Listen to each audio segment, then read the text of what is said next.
నమస్తే. నా పేరు అంబికా నారాయణన్.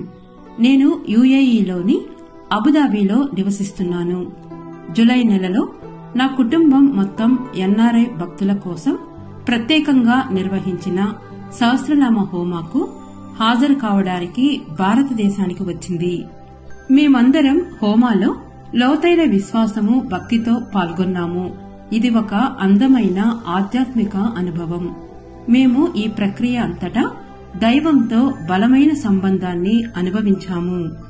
హోమా తరువాత నేను నా భర్తను కంటి చికిత్స కోసం ఆయుర్వేద ఆసుపత్రిలో చేర్చుకోవడానికి కేరళకు వెళ్లాము.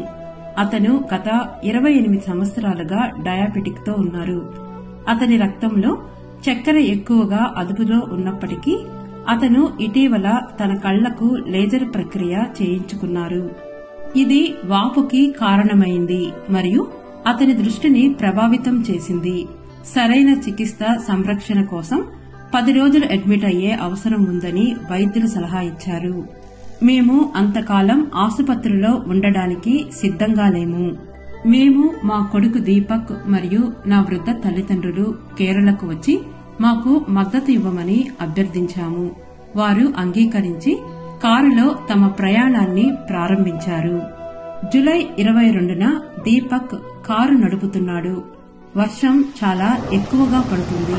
రోడ్డు మీద దృష్టి కనపడడం లేదు. అకస్మాత్తుగా చాలా భారీగా వర్షం పడడం ప్రారంభమైంది. కారు యొక్క స్టీరింగ్ వీల్ ఇరుక్కుపోయింది. ఎదురుగా భారీ వాహనం.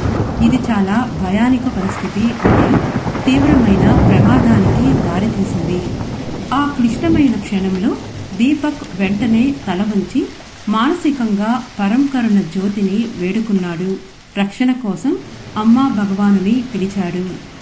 అద్భుతంగా కారు పెద్ద ఘర్షణను నివారించింది. ఎవ్వరికీ పెద్ద గాయాలేమీ కాలేదు. ముందు కూర్చున్న నా తల్లి కొంచెం ముందుకు పడి ఆమె భుజం డిస్లోకేట్ అయ్యింది. మా నాన్నకు సడన్ గా జర్కిచ్చినందుకు చిన్నగా శరీర నొప్పులు కలిగాయి. దీపక్ మాత్రం చిన్న గీత కూడా కలగలేదు. ఇది నిజంగా ఒక అద్భుతం. చాలా కృతజ్ఞతలు శ్రీ అమ్మా భగవాన్. అమ్మా భగవాన్ యొక్క దైవిక దయ వారిని రక్షించినట్లు మేము గట్టిగా నమ్ముతున్నాము.